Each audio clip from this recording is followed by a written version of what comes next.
Hey everybody, it's Rebecca Mendoza, and today I'm shining my spotlight on Sammi with Dynamic Home Healthcare. Welcome, thanks for being here. Thanks so much for having me. I'm really excited because you've helped me really distinguish some differences in services within like this area.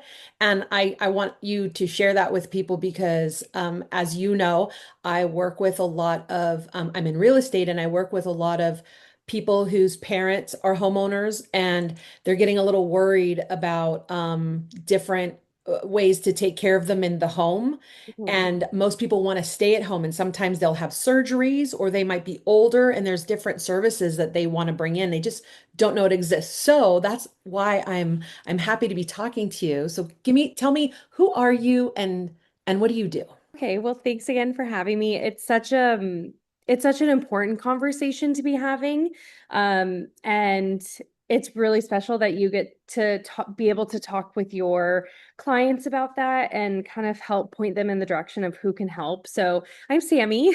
I work with a company called Dynamic In-Home Care.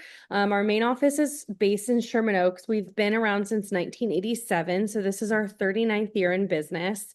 And we started out with just custodial care. A couple of years later, we began with home health. And then back in 2020, we added on hospice to our services. So we are a full service in-home care agency, and I work with the transitional care team on the home health side. Got it. So tell me like what is the definition of home care and like distinct from something that is like I don't know what are the words because I know you're more in the medical side, Yeah. like on the health side, right? Tell me what's the distinction there? Perfect. Yeah, that's a great question. And it's one of the questions I get asked most often. So a few seconds ago, I mentioned custodial care. That's what Yeah. it was called when we first started the business. And that was that service is more of that non-medical home care services that's provided by a non-medical caregiver to be there for a few hours a day, up to 24 hours a day to help with personal care activities, meal preparation, laundry, kind of the homemaking and also with helping shower and Like the the activities of toilet, daily living, they'll activities of call it. daily living. Yeah. Exactly, all of that stuff. Now, the distinction for home health is that home health is a medical service. It's still Mhm. provided in the home, so that's where they kind of match up in what they provide. But home health is medical in aspects, so it's prescribed by a physician. The visits are only a couple of days a week, and the prescription varies from just skilled nursing to also including other clinicians like physical therapy, occupational therapy, social work, speech therapy. So technically, you could have someone there maybe Monday through Friday between all the different disciplines that you might be prescribed by a doctor, but their visits are only about 45 minutes to an hour.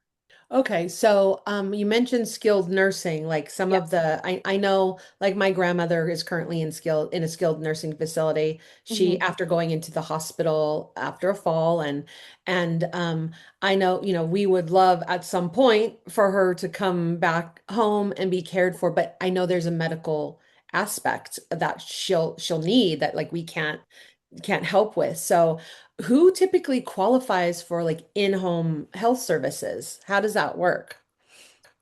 So a couple different things that qualify someone for home health. Per Medicare guidelines, patients have to meet a certain homebound status. So if the patient is driving, going out to lunch with friends, or walking a certain amount of feet and able to walk from their house to maybe a couple blocks down to where a coffee shop is, they're not considered homebound.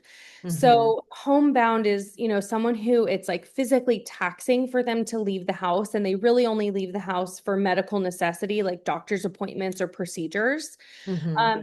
And then other people or other qualifications are a recent change in condition, and it can come, home health referrals can either come from your doctor's office after a visit with your doctor or a hospital stay. And a hospital stay could be from a fall at home, an accident, maybe you're walking in your neighborhood and you have a fall in your neighborhood and you break your Hmm. hip. Or you have sometimes patients go in for scheduled procedures like a knee replacement, hip replacement, shoulder replacement, mastectomy, um, having an ostomy bag put in, various procedures that are pre-scheduled. And so that referral would come from the hospital before you go home from the hospital. Mm, yeah, it's fun. Everything you say, I'm like, oh, I just had this happen. My grandmother was here, and like my dad just had hip surgery, and I know he had someone come in to do the physical therapy Yep. at home. Is that something that you would provide? Yeah, from our company, I mean, many companies have this skill set, but ours is one of the many. All of our physical therapists are actually doctorates in physical therapy. Mm. They're our employees. Some companies out there kind of contract out with like staffing agencies, but these PTs are ours, and all of them have a lot of experience working with joint replacement patients, as well as a multitude of other conditions like Parkinson's and Alzheimer's and dementia and things like that. So yeah, physical therapy is definitely something that we provide as well. Okay, so that's a good, what you just said sparked something in me. Like I can see where someone might need your services after an event that happens, a fall or a surgery or something like that. But then again, then you mentioned other medical conditions like Parkinson's, Alzheimer's. Yeah. When should families, is there something that guide families on when they should consider home health care? It's something that really I would recommend talking with their physician about, either Mhm. if they are the actual person looking into home health and seeing if they qualify, or if maybe it's a parent of theirs that they're looking into home health. But the biggest thing are like changes in condition, and recent hospitalizations that Mm.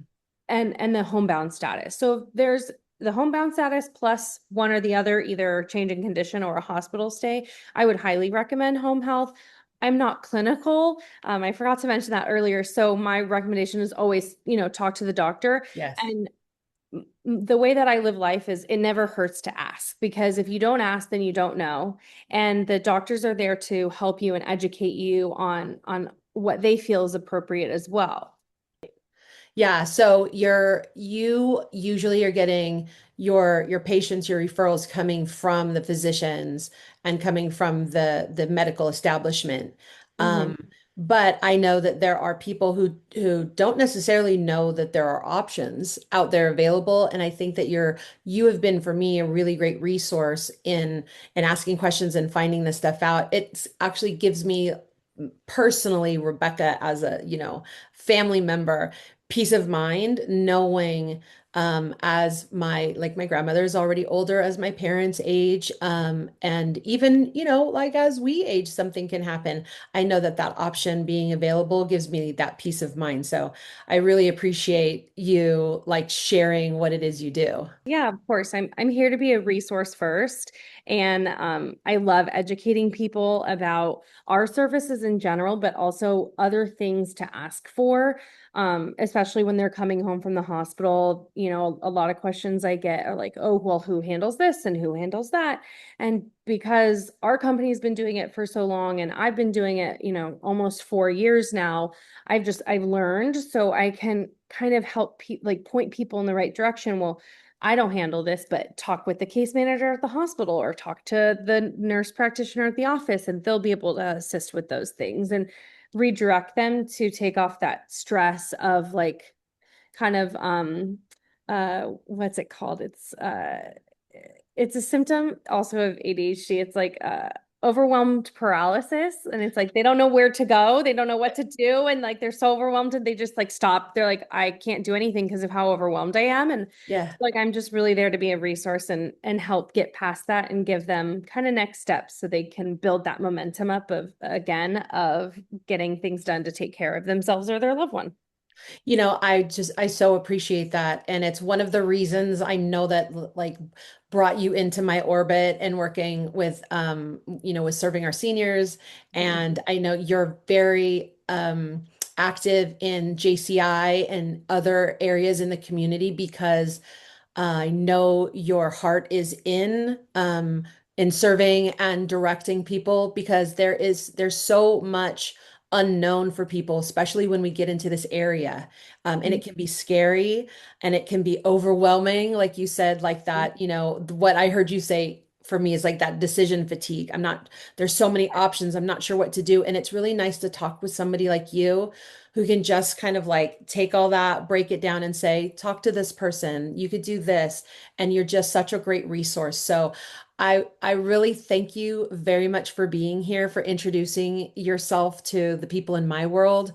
I know that there are other videos I'd like to do with you, other questions that I have that will be helpful for people while they're starting to navigate different areas, especially in the health arena. That's not my field. I'm in real estate, but it's one of the reasons that people call me is because there's health issues starting. They're not sure about staying in the home and things like that. And you being in their corner for me is so helpful because it gives them peace of mind. So thank you so much for being here. If somebody Thank does want you. to get a hold of you, how do we find you? Perfect. Thank you again for having me. Would you prefer I can give my email and also my direct cell phone? Whatever's easiest for you, all of it.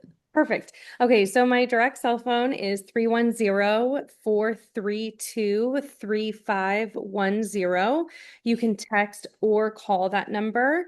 And my email address is Sammi, Sammi, at Dynamic Nursing, DYNAMICNURSING.com.